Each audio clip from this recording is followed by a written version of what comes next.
Holy Comic Book Wednesdays, guy. Clouded Journey is here, and I got 6 books to review this week.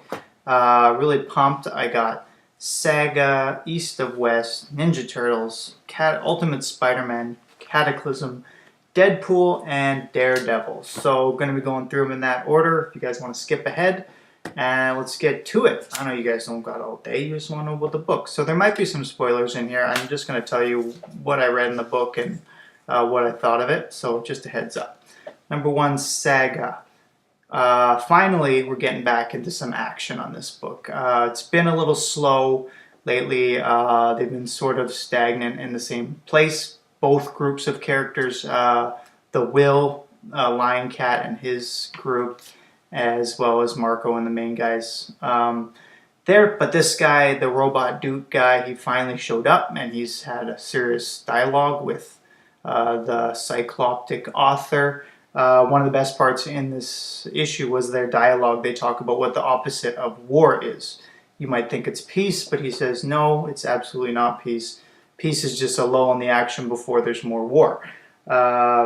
So I don't know if I should spoil it, but there's this sweet one-shot orgy scene in the background. He's talking about when he had a near-death experience, what he saw, and it was this orgy that he had with his platoon, because I guess that's the most intimate thing you can have with that person. So a little bit lacking on the first page shock factor that they've had in some of the early ones. Like, you kind of had these 2 male guys in bed, but we kind of knew they were gay already, so it's not really that shocking in any way. Maybe if we had no idea, then it would have been kind of like, whoa, okay, those guys are gay, I never saw that. But didn't really blow me away, but that's okay because the rest of the book is good. Finally, stuff starts to happen. All the different groups are converging, and you see we start to see. We haven't completed it, but how these different groups are going to react to each other. Who's on whose side? Because everyone's kind of against each other, but for themselves as well. So it's finally starting to pick up. So if you've dropped this one, pick it up again. If you liked it earlier, because stuff is starting to happen again. I'd give this one like a 4.5 out of 5. 4.5 TV heads, let's say. Number 2, East of West. Pumped to get this book again. It's a really bleak, dark book. I couldn't read too many books like this, I don't think, but it's so beautiful. And I went to Bible college, so having a bit of biblical background helps a lot with this kind of book, I think, because it is about, like, it's sort of an opposite evil revelation. Like, if you guys know the book of Revelation, it's sort of a book of revelation written by evil people about how the end of the world is going to happen and how to make it happen, really. So you have these human agents around who are working with the 4 horses of the apocalypse, or the 4 horsemen of the apocalypse, to bring about the end of the world. Minus Death, because Death has fallen in love and is running around doing his own thing. So he's kind of the closest thing we have to a hero, but there's not really any heroes in this book, which is what makes it hard for me to read sometimes. It's a lot more like a horror, I guess. It's a horror, sci-fi, western. I read like the first 5 issues of this book. That's how I got into it. Which helped a lot. I think this book it's really epic scale, so it would be hard to follow without like reading it monthly, I think. Like, even now I'm already sort of, I gotta go back and rethink what happened, who these characters are, and what their goals are and everything. Because there's a lot of different characters doing a lot of different things. It's pretty interesting. This issue takes a lot from protest movements, and you think about this like the 1% and Occupy Wall Street and those kind of things. There's these big movements, or even the Arab Spring, that are fighting against the powers that be, and the powers that be have their own things in hand, and these guys kind of feel powerless, and there's riots, and yeah, again, it's just really bleak, right? But it's sort of lifelike. I was a little disappointed because this guy was from issue 6, I think. He's kind of the closest thing we have to a hero, him or Death. He was the guy who killed the corrupt judge. He was like an ex-cop, got fed up, killed this corrupt judge, and went on his own judgment spree. So he's the closest thing we have to a hero. He's got a sweet robot dog with him. I was hoping to see more of him, but he doesn't even make an appearance in the issue, so kind of disappointing, but I'm sure he'll show up soon. Next up, Ninja Turtles number 29 we are on. So City Fall arc has ended and we're moving on to a new one. It's sort of a transition issue. This series, what's interesting about it is they take from a lot of different previous Ninja Turtles series, and they'll put them together. So this one, they're going to the farm that Rachel, or what's her name, April O'Neil, her parents own there. So a lot like in the original movie when they do that, which I love that movie. But I kind of was hoping maybe they go to Japan or go somewhere a little completely different and interesting. And I wouldn't mind even having a bit of a break from April and Casey. There's just so many characters around with the four Turtles, Splinter, April, and Casey. No one really gets there a good chunk of time too often. So it'd be nice to just have the Turtles for a little while doing their own thing or something. I don't know. But interesting to see Leo's kind of been broken from this brainwashing, which is been really interesting because he's always been sort of the backbone and the solid one of this group. So seeing him try to figure out how to work through it, he's still a little confused. He gets visions of who he thinks is his mother, who's sort of this witch, and he's rejected Master Splinter as his sensei, even though he's with the group, as he's trying to figure out who he is and what he needs to do. So it'll be interesting to see what happens with that. That was the most interesting part of this book. Next, possibly my pick of the week, Cataclysm Ultimate Spider-Man. You got Cloak and Dagger on the cover. If you can see, it's in the shape of Galactus's head, sort of watching them over here. Really beautiful book.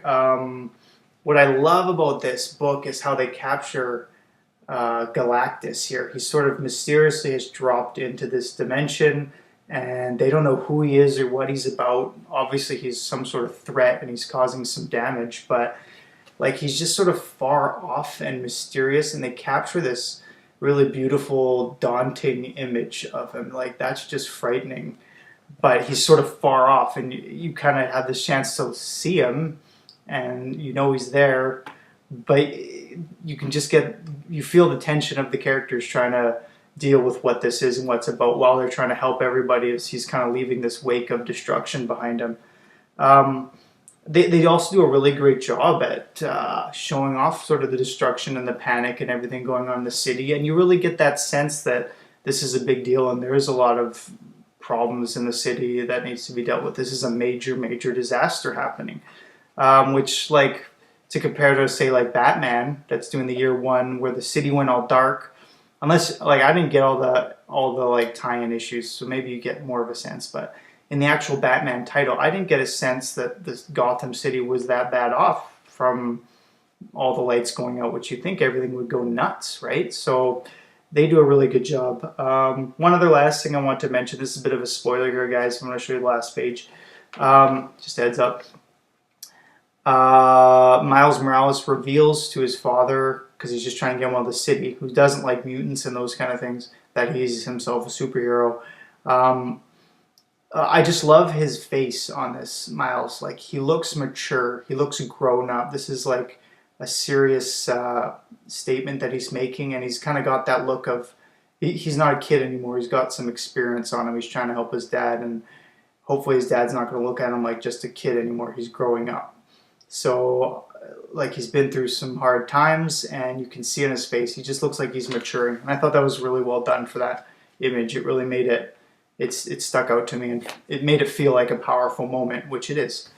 So yeah, definitely, that's probably my pick of the week. I'm really liking this book. It's good. And the Cloak and Dagger stuff in there is really cool too. The way they draw Cloak and his smoke that sort of follows him as he teleports is really neat. What else? Deadpool, number 21. New story arc here. It's Deadpool versus S.H.I.E.L.D. So very confusing story. I could try to explain it, but probably confuse you quite a bit. The beautiful thing with Deadpool is they always bring you up to speed right on the first page. So worth checking out. But new storyline. I think these guys have been doing just a killer job. This one is funny, but it's not as funny as some of the earlier issues.